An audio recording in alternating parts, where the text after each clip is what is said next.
Hello and welcome दोस्तों, study में आप सभी का स्वागत है। इससे पहले हम लोगों ने पॉलिटी में देखा, इससे पहले जितने भी एक्ट्स आए उन सभी को देख लिया है। आज हम लोग बात करेंगे गवर्नमेंट ऑफ इंडिया एक्ट 1919 की। देखिए, इस एक्ट की अगर मैं बात करूं तो इसको मॉन्टेग्यू चेम्सफोर्ड रिफॉर्म भी कहते हैं।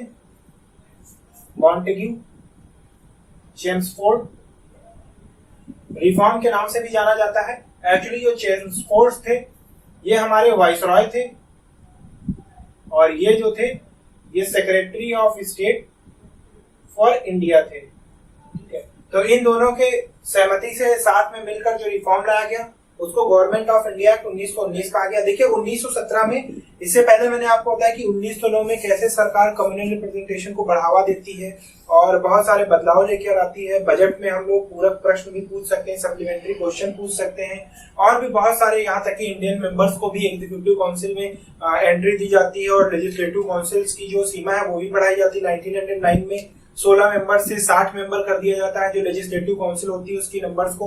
तो एक तरीके से देखें बहुत सारे रिफॉर्म्स आ रहे होते हैं।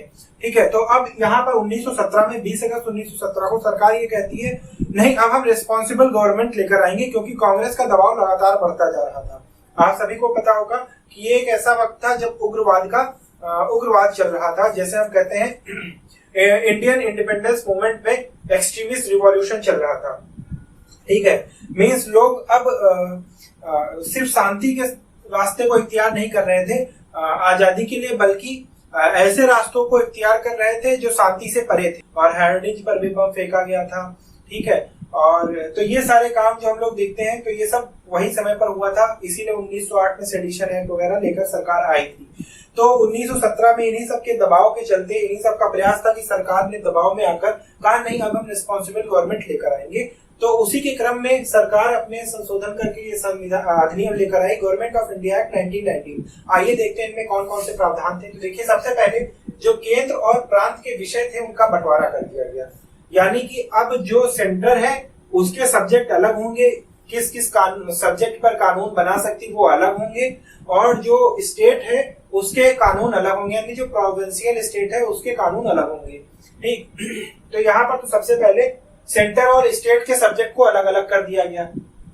उसके बाद प्रांत के जो विषय थे उनको अलग अलग किया गया, मतलब इधर सेंटर के कुछ सब्जेक्ट हो गए, ठीक है, और इधर प्रोविंस के कुछ सब्जेक्ट हो गए। ये प्रांत है एक तरीके का, जैसे आज स्टेट हम लोग देखते हैं उस समय प्रांत था और ये हमारा केंद्र था। तो केंद्र में देखिए जैसे डिफेंस हो गया, ठीक है, जिसे मिलिट्री बोलते हैं, डिफेंस हो गया, और ये सारे ऐसे जो सब्जेक्ट थे वो इसके लिए हो गए, जैसे फाइनेंस हो गया।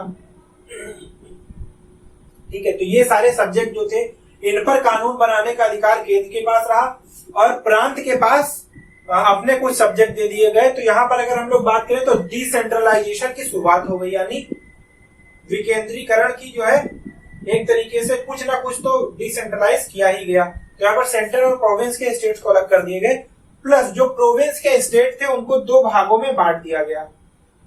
एक तो हो गया रिजर्व सब्जेक्ट, एक को कह दिया गया रिजर्व सब्जेक्ट और एक को कह दिया गया ट्रांसफर्ड सब्जेक्ट। ठीक है, अब ये जो रिजर्व सब्जेक्ट थे इन पर कानून बनाने का अधिकार सिर्फ गवर्नर को था। Governor with his executive council, executive council यानी गवर्नर अपने कार्यकारी परिषद के सदस्यों के साथ मिलकर ऐसे सब्जेक्ट पर कानून बना सकता था। प्रांत में जो भी प्रांत का गवर्नर हो, जैसे जो मद्रास का गवर्नर हो, जो बॉम्बे का गवर्नर हो, तो वो प्रोविंस को जो सब्जेक्ट दिए गए थे उन सभी सब्जेक्टों में से कुछ सब्जेक्ट रिजर्व में रखे गए थे, कुछ सब्जेक्ट ट्रांसफर्ड में रखे गए थे। जो टोटल केंद्र और प्रांत के बीच में विषयों को बंटवारा किया गया था, तो केंद्र के विषय अलग हो गए थे, प्रांत के विषय कुछ अलग हो गए थे। जो प्रांत के हिस्से में विषय आए उनको फिर आगे दो भागों में बांटा गया, कुछ रिजर्व रहे और कुछ ट्रांसफर कर दिए गए। तो जो रिजर्व सब्जेक्ट था उसको गवर्नर अपनी कार्यकारी परिषद के साथ मिलकर उस पर कानून बनाता था। जो ट्रांसफर्ड सब्जेक्ट थे उसे देखिए गवर्नर,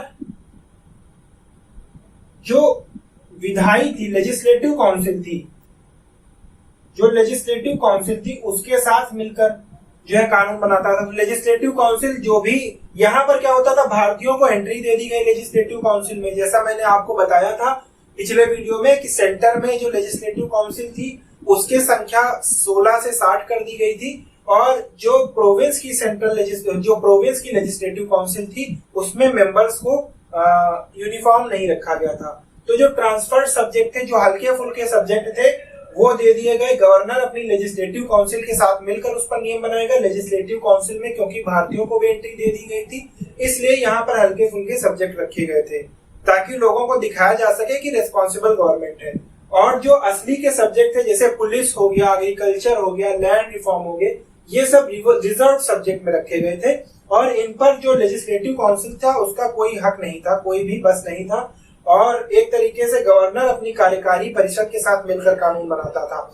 यानी कि अगर मान लीजिए कहीं पर पुलिस अत्याचार कर रही है तो जो मंत्री होंगे, मंत्री तो सिर्फ उनके ऊपर जवाबदेही रहेगी, कोई सिर्फ उनको जवाबदेही के लिए रखा गया, जिम्मेदारी नहीं थी। क्योंकि पुलिस जैसी चीजों पर जो रिजर्व सब्जेक्ट था वो गवर्नर अपनी कार्यकारी परिषद के साथ कानून बना रहा है, और जो इफेक्ट में आ रहा है, जो आम जनता तक पहुंच रहा है, तो वो मंत्रियों से जवाब मांग रहे हैं। तो एक तरीके से इसे डायरकी कहा गया या द्वैध शासन कहा गया।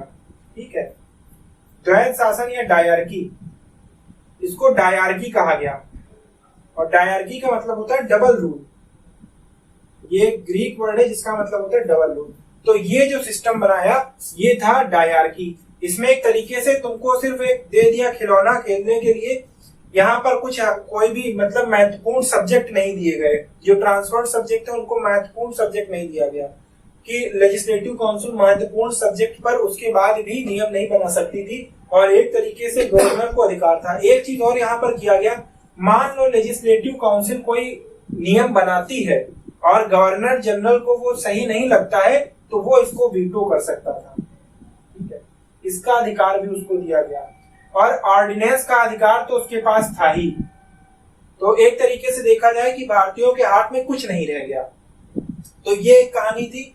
और डायरकी क्या होता है ये हम समझ गए। प्रांत में विषयों का विभाजन कैसे किया गया, ट्रांसफर्ड किया गया और रिजर्व किया गया, और केंद्र और प्रांत के विषयों का बंटवारा कर दिया गया। उसके बाद एक चीज और देखते हैं कि पहली बार प्रोविंस और सेंट्रल के बजट को अलग अलग कर दिया गया।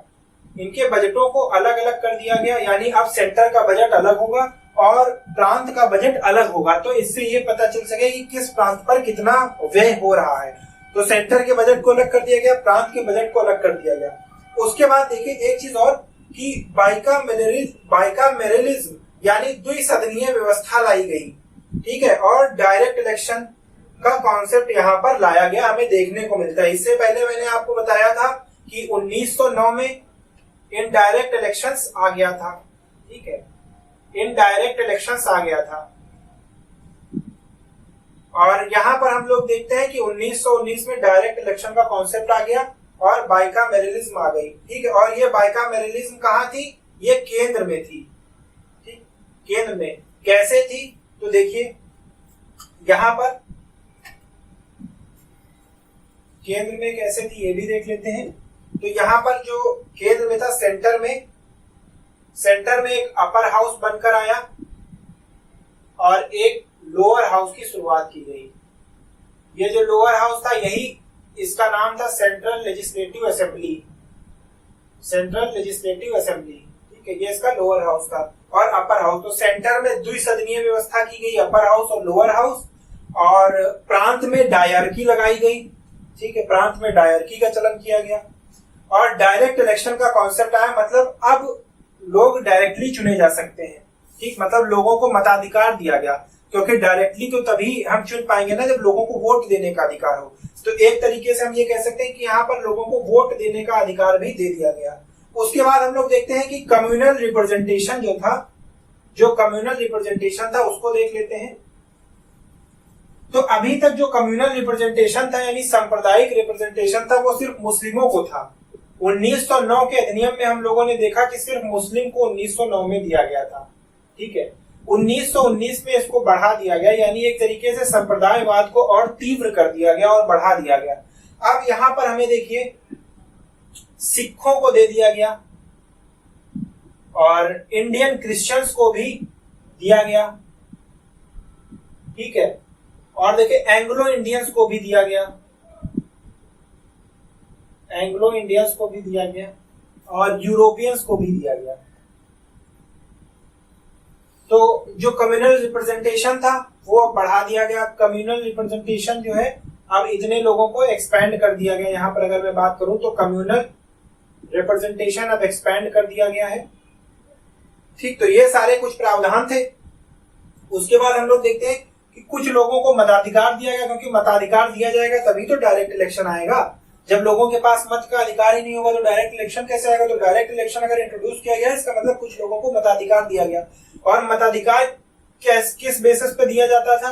जिनके पास कुछ लिमिटेड प्रॉपर्टी हुआ करती थी उनको दिया जाता था, जो लोग टैक्स जमा करते थे उनको दिया जाता था, या कुछ शिक्षित और कुलीन वर्ग के जो लोग थे सिर्फ उन्हीं को दिया जाता था। तो ये क्राइटेरिया थी लोगों को मताधिकार देने के लिए। उसके बाद देखिए कि हाई कमिश्नर का पद नया बनाया गया। हाई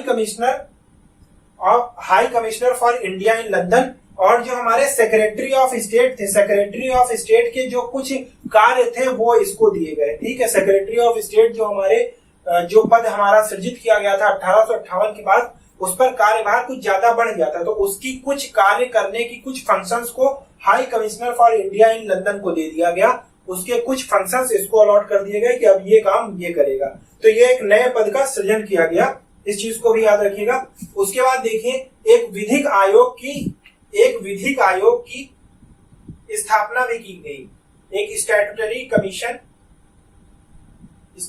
कमीशन की भी स्थापना की गई, और इसका काम क्या था कि 10 साल में ये जो एक्ट आया है इसको 10 सालों बाद रिव्यू करना और बताना कि इसमें क्या कमियां रह गई हैं और इसको कैसे संशोधित किया जा सकता है। तो ये हमारा गवर्नमेंट ऑफ इंडिया एक्ट 1919 था। इसमें उम्मीद करते हैं कि सारी चीजें आपको समझ में आ गई होंगी। मैंने एक एक पॉइंट बहुत डिटेल में और डिस्कस करके बताया आपके साथ। इससे अलग किसी भी एग्जाम में कोई भी क्वेश्चन नहीं पूछा जाएगा। इसमें आपका यूपीएसआई, एसएससी, यूपी पीसीएस तक के क्वेश्चन इसके बाहर नहीं पूछे जाएंगे। जो भी चीज है वो यहीं से ही पूछी जाएगी, कहीं ना कहीं से। तो आज का हमारा टॉपिक यहीं तक। अब अगले वीडियो में हम लोग देखेंगे गवर्नमेंट ऑफ इंडिया एक्ट 1935। तब तक के लिए वीडियो अगर पसंद आया हो तो शेयर करें लोगों के साथ और चैनल को सब्सक्राइब करें। Thank you for watching.